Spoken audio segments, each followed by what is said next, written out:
Assalamualaikum warahmatullahi wabarakatuh. Perkenalkan, nama saya Anissa Mandasari, NIM 231155 dari kelas PAI 5E. Di sini saya akan mempresentasikan hasil dari laporan observasi kami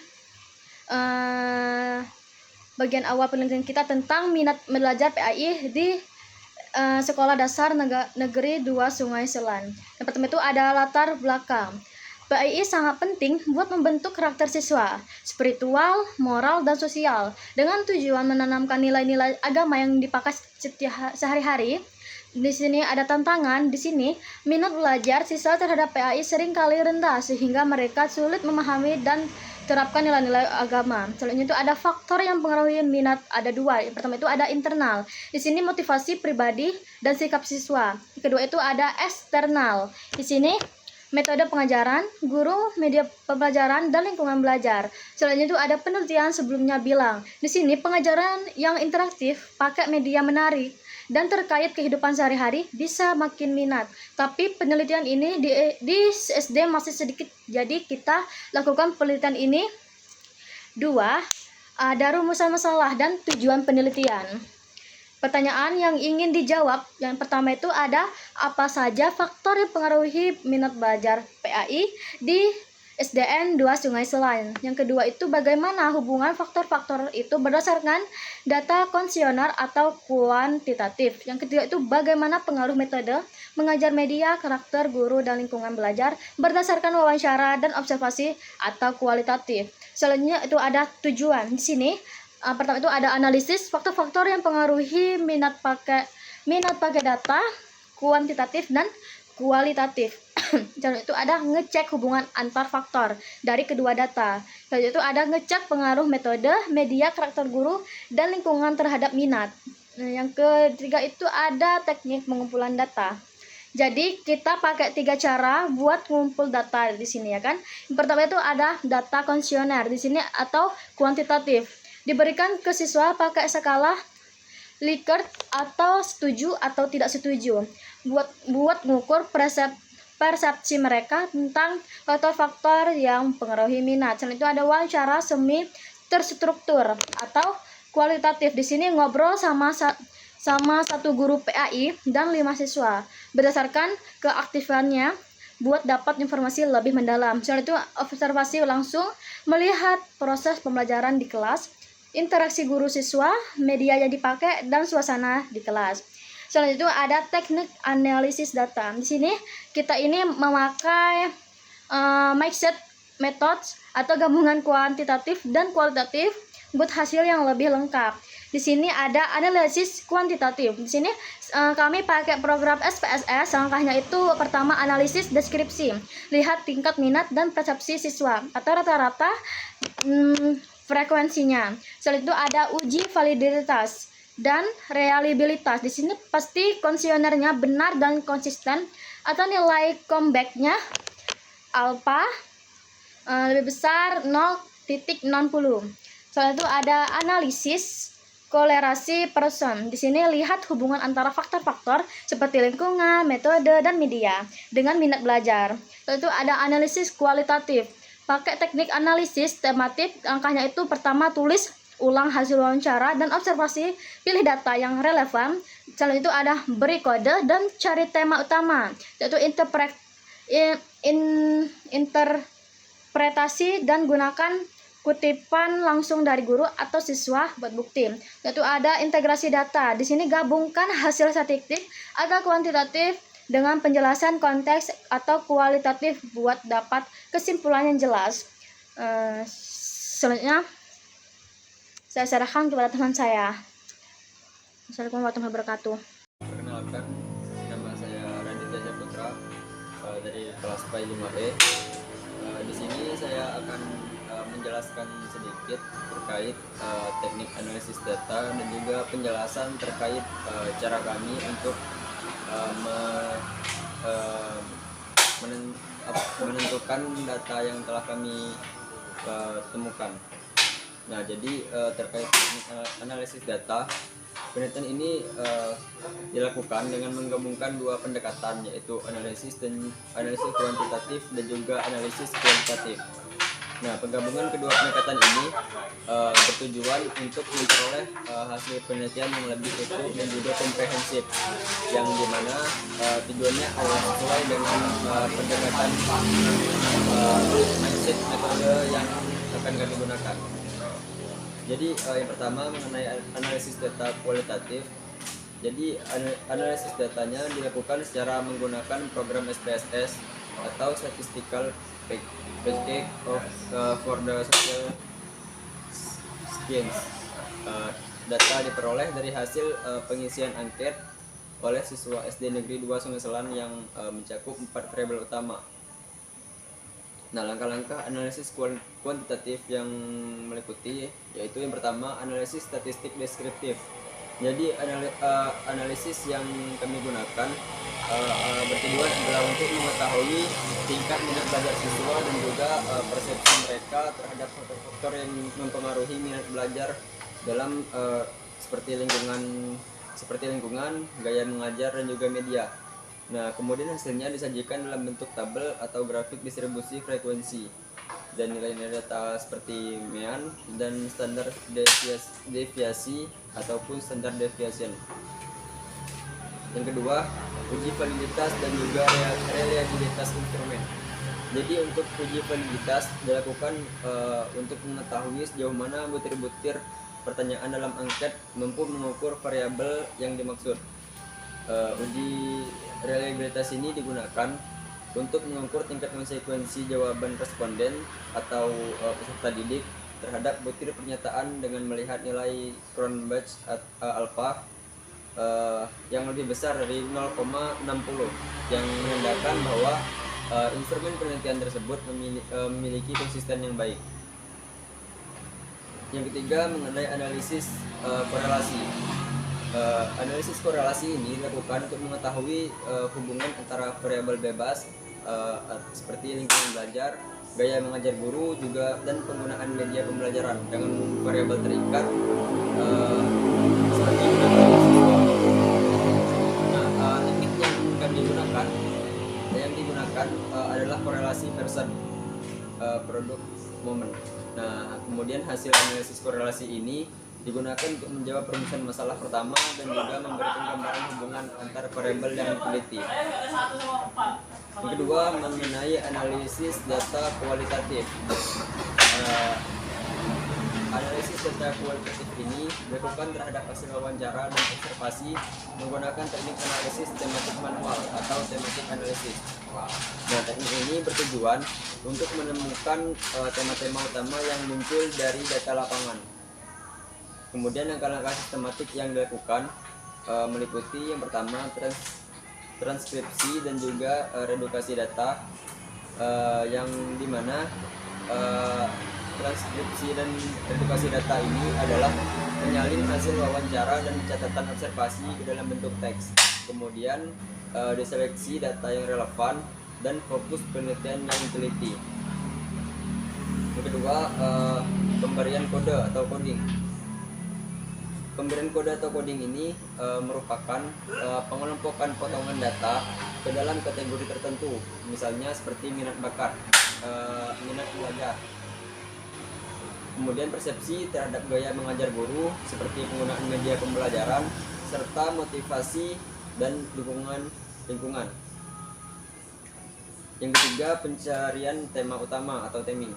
Nah, tahap ini dilakukan dengan mengidentifikasi pola dan keterkaitan antar kategori data untuk menemukan ide pokok ataupun pesan inti yang paling menonjol.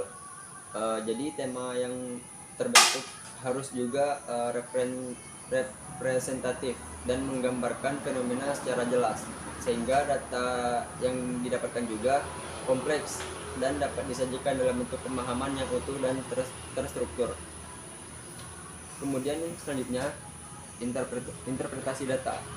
Nah, interpretasi data ini yaitu menafsirkan makna dari tema-tema yang muncul dan mengaitkannya dengan teori serta hasil penelitian kuantitatif. Kemudian tahap ini juga sangat penting untuk memberikan pemahaman yang lebih mendalam mengenai hubungan antara faktor-faktor yang mempengaruhi minat belajar siswa dan bagaimana faktor-faktor tersebut saling berinteraksi dalam konteks pembelajaran. selanjutnya mengenai penyajian kutipan langsung. Nah, penyajian kutipan langsung ini merupakan mengutip pernyataan asli dari guru atau siswa untuk memperkuat hasil temuan kualitatif. Kemudian kutipan ini langsung memberikan bukti empiris yang mendalam dan juga meningkatkan kredibilitas hasil analisis kualitatif. Yang ketiga mengenai integrasi data kuantitatif dan juga kualitatif. Tahap akhir analisis adalah integrasi hasil kedua jenis data, di mana data kuantitatif yang diperoleh dari SPSS digunakan untuk menunjukkan kecenderungan umum dan hubungan antara variabel. Sementara data kualitatif digunakan untuk menjelaskan mengapa dan bagaimana hubungan tersebut terjadi di lapangan. Dan integrasi dilakukan dengan membandingkan hasil statistik dan hasil wawancara, kemudian menarik kesimpulan dari apa yang telah dijawab dari rumusan masalah. Dengan demikian, hasil penelitian ini tidak hanya menggambarkan suatu hubungan numerik antara variabel saja, tetapi juga konteks dan makna di balik data tersebut yang memberikan gambaran yang lebih komprehensif tentang faktor-faktor yang dapat mempengaruhi minat belajar siswa terhadap mata pelajaran pendidikan agama Islam. Nah, mengenai hasil dan pembahasan, yang pertama yaitu kuantitatif. Jadi temuan kuantitatif yang kami gunakan itu statistik deskriptif seperti Mian dan SD. Nah, dari variabel yang telah kami buat, terlihat bahwa minat belajar siswa memiliki nilai rata-rata tertinggi sebesar 4,93, yang menunjukkan bahwa siswa tersebut memiliki minat belajar yang sangat tinggi terhadap mata pelajaran PAI. Kemudian gaya mengajar guru juga dapat memperoleh data-data yang sangat tinggi, yaitu 4,93, yang mengidentifikasikan bahwa gaya pengajaran yang diterapkan oleh guru sangat efektif dalam menarik perhatian dan juga meningkatkan minat siswa. Kemudian media pembelajaran teknologi memperoleh rata-rata 4,77, yang menunjukkan pengaruh positif, meskipun masih ada ruang untuk penggunaan media pembelajaran yang lebih mendalam. Kemudian lingkungan belajar memperoleh nilai rata-rata 4,70, yang dimana menunjukkan bahwa suasana dan juga kondisi lingkungan belajar itu cukup mendukung minat belajar siswa. Kemudian yang kedua mengenai uji validitas. Yang kami kaji ini yaitu minat belajar siswa, lingkungan belajar, minat belajar siswa dan lingkungan belajar. Nah, dari hasil yang telah kami temukan melalui uji validitas dilakukan untuk mengetahui sejauh mana butir-butir pernyataan tadi dalam angket mampu mengukur variabel yang dimaksud.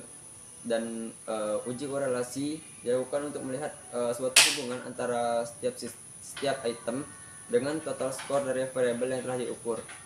Nah, berdasarkan hasil uji validitas, semua item dalam angket menunjukkan korelasi yang signifikan dengan total skor variabel yang diukur, sehingga dapat disimpulkan bahwa instrumen penelitian ini valid untuk digunakan.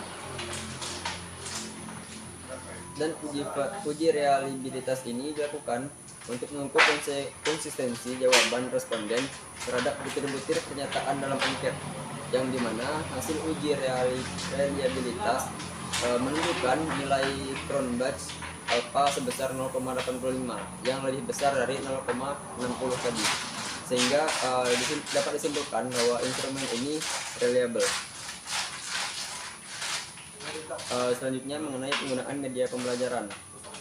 Yang kami kaji ini mengenai gaya mengajar guru. Nah, mengenai gaya mengajar guru, dari data yang telah kami dapatkan menggunakan uji korelasi Pearson, dapat diketahui Hubungan antara variabel bebas seperti lingkungan belajar, gaya mengajar guru, dan juga penggunaan media pembelajaran dengan variabel terikat seperti minat belajar siswa, terdapat hubungan yang signifikan antara gaya mengajar guru dan juga minat belajar siswa. Nah, dari hasil yang telah kami temukan, hubungan yang signifikan antara gaya mengajar guru dan juga minat belajar siswa itu hasilnya itu R sama dengan 0,388 dan P sama dengan 0,034. Nah, antara media pembelajaran dan minat belajar siswa R sama dengan 0,493 dan P-nya 0,006. Dan antara lingkungan belajar dan minat belajar siswa itu nilainya sama dengan 0,759 dan P sama dengan 0,000. Dan secara keseluruhan hasil analisis korelasi ini menunjukkan bahwa semua variabel independen atau gaya mengajar guru, media pembelajaran, dan lingkungan belajar memiliki hubungan yang signifikan dengan minat belajar siswa. Hal ini menunjukkan bahwa semakin baik kualitas pengajaran, penggunaan media yang tepat, dan lingkungan yang mendukung, semakin tinggi juga minat belajar siswa terhadap pelajaran pendidikan agama Islam. Nah, jadi mungkin sekian untuk penjelasan terkait tentang analisis data dan hasil pembahasan dari saya. Sekian, terima kasih. Wassalamualaikum warahmatullahi wabarakatuh. Baik, saya akan melanjutkan video dari rekan saya, Raditya. Saya akan menjelaskan tentang B, kuantitatif. Yang pertama itu minat dan persepsi pelajaran akidah akhlak.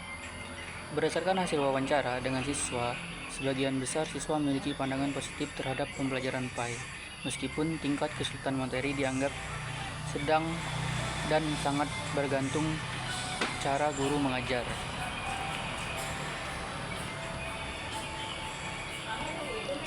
Berdasarkan analisis tematik, dapat disimpulkan bahwa minat siswa terhadap pelajaran PAI dipengaruhi oleh dua hal utama, yaitu keterkaitan pada kisah Nabi dan cara guru mengajar di kelas.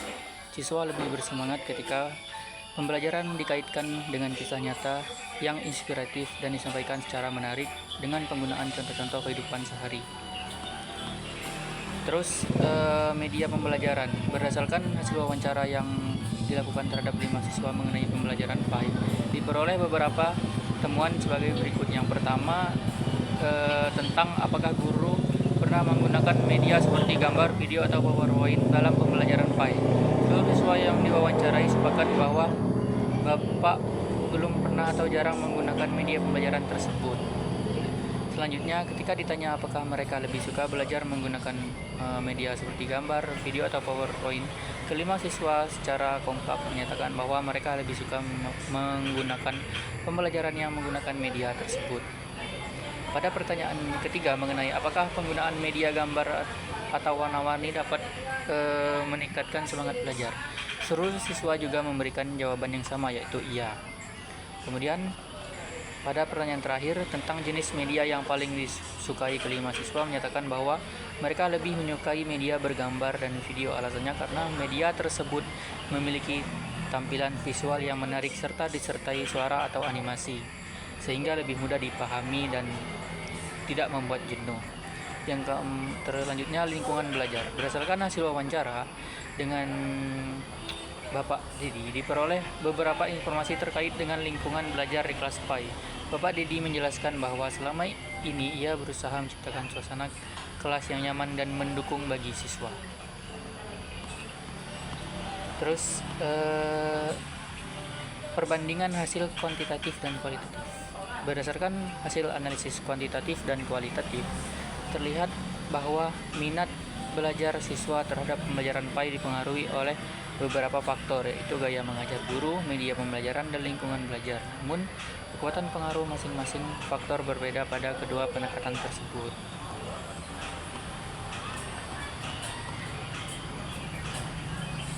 Mungkin itu saja yang dapat saya sampaikan. Saya akhiri, wabillahi taufiq wal hidayah. Wassalamualaikum warahmatullahi wabarakatuh.